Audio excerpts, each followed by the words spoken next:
2023학년도 6월 모의평가 해설 강의를 시작을 할 건데 강의를 듣기 전에 자료실에 가서 프린트 2개만 출력을 좀 해가지고 오자. 일단은 이렇게 생겨먹은 프린트가 하나 있을 거야. 2023학년도 6월 모의평가 해설 특강이라고 적혀있는 프린트를 좀 출력을 해주고, 그 다음에 엮어 읽기라고 적혀있는 프린트가 있을 거야. 이 2개의 프린트를 출력을 한 다음에 강의를 들으면 좋을 것 같다. 알겠지? 그렇게 좀 해줘. 오케이? 출력 좀 해가지고 와.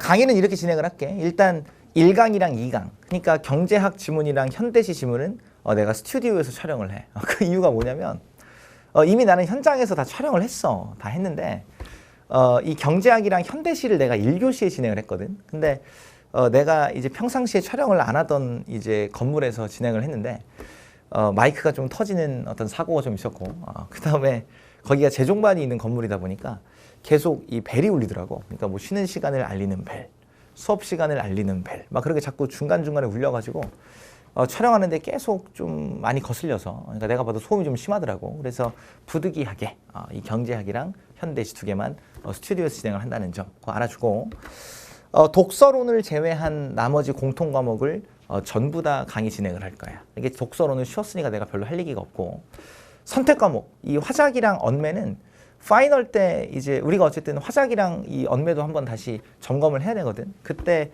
가지고 와서 또 다시 분석을 좀 해줄 테니까 일단 이번 6월 모의평가 해설 특강은 공통 과목 위주로 간다라는 점, 그거를 좀 알아줘. 알겠지? 독서론 제외하고 나머지 7지문, 전지문, 전문항 다 다룬다. 알겠지?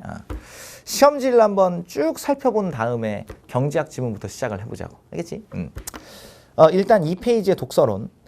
이번 문제가 뭔가 좀 어마무시한 걸 품고 있는 건 마냥 출제를 해놨으나 정답률이 96%였어. 그러니까 그러니까 시험 시간에 주무시는 분들 빼고는 다 풀었다는 얘기야. 그러니까 딱히 특이성이 없는 문제라고 볼 수 있을 것 같고, 오히려 1번 문제를 상당히 많이 틀렸어.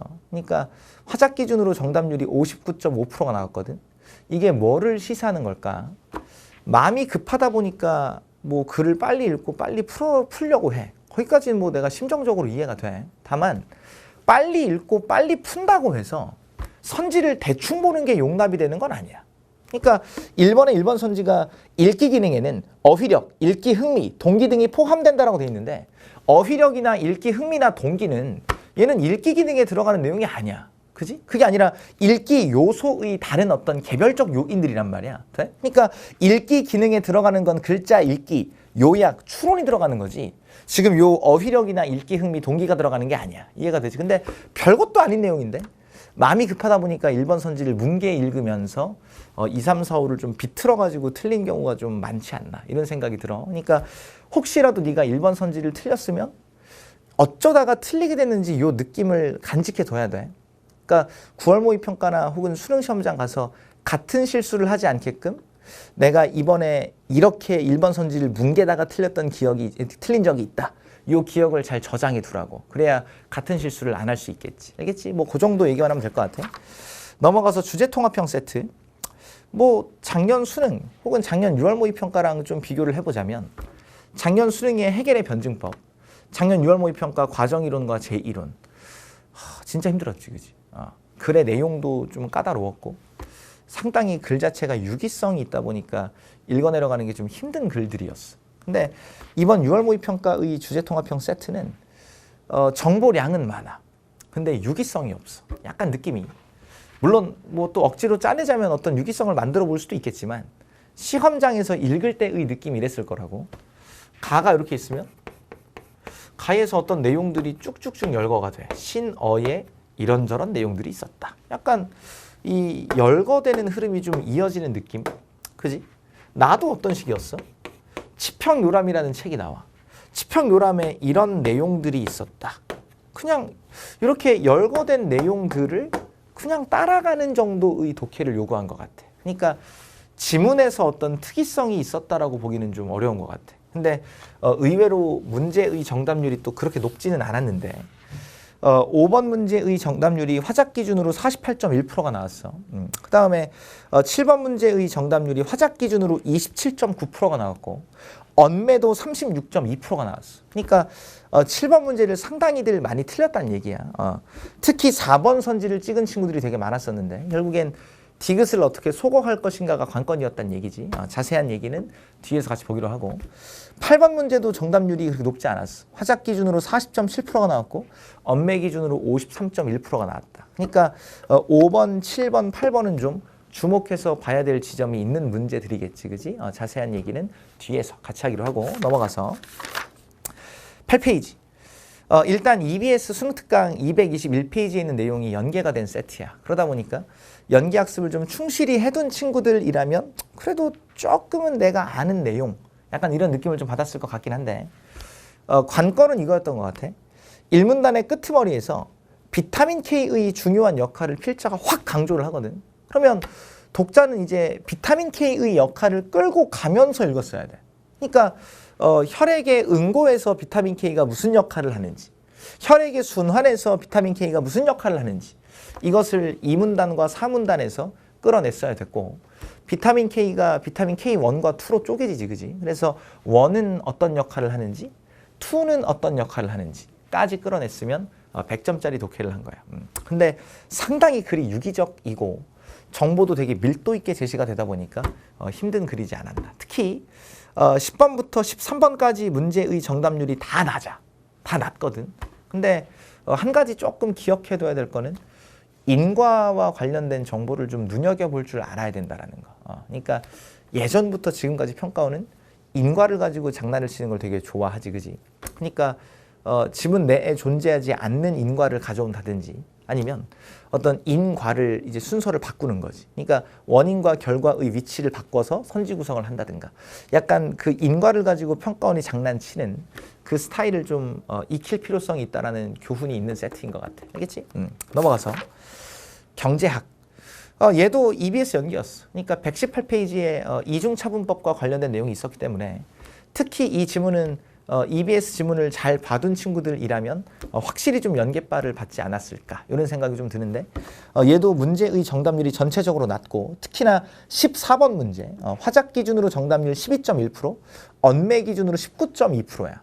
그러니까 뭔가 시사하는 바가 또 강하게 있는 문제야. 이따가 같이 보기로 하고 알겠지?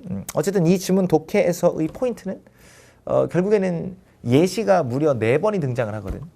그 예시와 관련 개념을 얼마나 잘 붙여가면서 읽을 수 있었는가. 이제 그게 관건이었던 세트라고 얘기할 수 있을 것 같아. 알겠지? 넘어가서 소현성록. 얘도 EBS 연계였지, 그지? 근데 워낙에 긴 소설이다 보니까 연계학습을 했으니까 나 이 내용 알아. 약간 그런 느낌을 받기는 좀 어려웠을 것 같고 독해에서는 3가지가 포인트였던 것 같아. 인물 간의 관계를 정확하게 파악해가면서 읽을 줄 아는가. 두 번째는 공간이 참 자주 바뀌어. 그지? 그러니까 무슨 뭐 있어. 벽운당, 노군당, 청운당 뭐 존나 많거든. 공간이 계속 바뀔 때마다 장면이 전환되고 있음을 인지해가면서 읽을 줄 아는가. 이제 요 능력. 그러니까 인물 관계의 파악, 그 다음에 장면의 구획, 그 다음에 3번째로 어떤 고전 소설의 모티프. 그러니까 이 작품에서의 어떤 핵심적인 사건은 이 여씨라는 악인이 석씨 혹은 화씨 이런 선인들을 어떻게 모함하고 음해하는가. 이제 그 내용이 눈에 들어왔어야 됐는데 고전 소설의 모티프에 좀 익숙한 친구들이라면 그래도 그냥 다 어디서 읽어본 느낌의 내용이네. 약간 그런 식으로 읽고 풀 수 있지 않았을까. 21번 문제를 생각보다 좀 틀렸어. 그러니까 화작 기준으로 정답률이 58.3%고 언매 기준으로 61%인데 특히 2번 선지와 3번 선지의 판단. 여기서 좀 많이들 혼동이 좀 있었던 것 같아. 알겠지? 자세한 내용은 뒤에서 강의에서 보기로 하고 넘어가서 고전 시각. 가의 이 사시가가 비연계였고 나의 자도사가 연계였고 다의 그 시절 우리들의 집 얘가 지금 비연계였는데 요 얘기를 좀 하고 싶어. 그러니까 가가 비연계라고 하기는 하지만 뭐 사실 비연계로서 큰 기능은 못한 것 같아. 워낙에 이 사시가라는 장르가 있고 그 장르를 아주 전형적으로 살린 작품이다 보니까 그냥 봄, 여름, 가을, 겨울의 어떤 시간의 변화, 각 시간이 이렇게 흐르면서 바뀌는 장면들, 그냥 그 내용들만 파악을 잘했으면 문제 푸는데 별 지장은 없었을 것 같고 자도사가 연기였기 때문에 자도사에 대한 학습이 다 되어 있던 친구들은 상당히 좀 부담이 적었을 것 같고 설사 아직 자도사를 학습을 못했어도 그래도 어때? 굉장히 전형적인 어떤 유배, 연군가사의 특징을 고스란히 가지고 있지. 그러다 보니까 고전 시가의 어떤 그 정형성을 잘 학습을 해둔 친구들이라면 나가 좀 쉽게 읽히지 않았을까 이런 생각이 들어.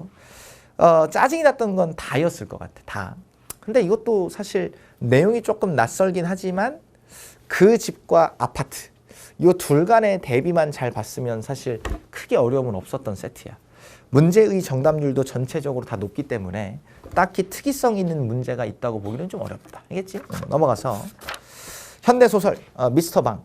비연계이기는 하지만 기출에서 이미 출제가 된 바가 있는 작품이기도 하고 워낙에 또 유명한 작품이야. 그리고 발췌된 부분이 그렇게 까다로운 내용도 없어. 그래서 지문을 읽을 땐 금세 읽었을 것 같고 31번 문제를 많이들 틀렸어.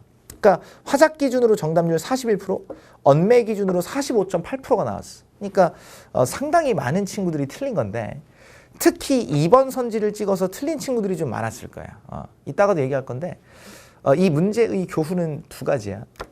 보기와 선지를 잘 붙여서 허용할 수 있는 것을 허용하게 만드는 약간 그 감각. 두 번째는 5번 선지만 혼자 튀는 부분이 있거든. 그랬을 때 거기서 특이성을 좀 감지하는 감각. 요 두 개가 중요했던 것 같아. 자세한 얘기는 또 뒤에서 같이 해보기로 하고 넘어가서 현대시.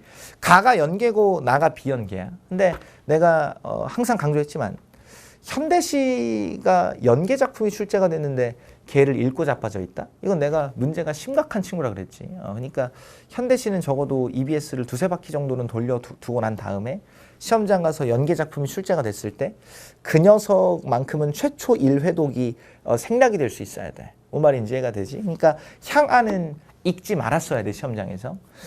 나의 이 전문가, 기영도의 전문가. 좀 낯선 내용이긴 하지만 그라는 인물의 어떤 그 본질적인 속성, 그러니까 그의 본 모습, 그 정도만 파악이 됐으면 독해에서 어려움은 없었을 거야. 근데 34번 문제를 의외로 많이 틀렸더라고. 화작의 정답률이 45.1%였고 언매의 정답률이 58.2%였어. 그러니까 생각보다 많은 친구들이 틀렸는데 1번 선지에서 확장이라는 단어가 눈에 확 밟혔어야 돼.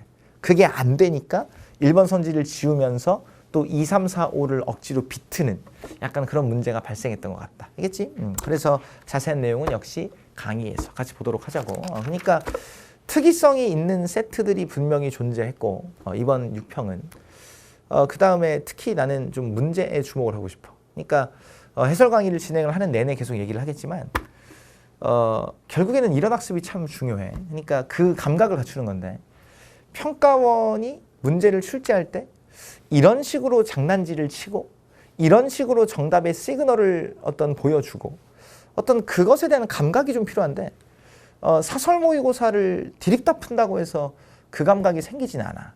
그러니까 낯선 문제를 푸는 건 물론이거니와 당연히 풀어야 돼. 푸는데 그것과 함께 다시 한번 이번 6평을 계기로 해서 특히 뭐 내 수강생이라면 어차피 6월 한 달 동안 그러니까 7월에 이제 허들이 시작하기 전까지 시간이 조금 비잖아. 그러니까 그 기간 동안 한 기출 3개년 혹은 많으면 5개년 그 정도를 갖다 놓고 모든 문제의 모든 선지들을 하나하나 뜯어보면서 이렇게 읽기를 원하네. 이렇게 풀기를 원하네. 이런 식으로 함정을 파네. 이런 걸 유의해서 봐야 되겠네. 하는 감각을 좀 다시 한번 기출을 통해서 좀 끌어올리는 계기로 삼아야 되지 않나. 약간 그런 생각이 들어. 알겠지? 요 정도로만 시험과 관련한 얘기하고 같이 한번 지문을 읽고 문제를 풀어보자.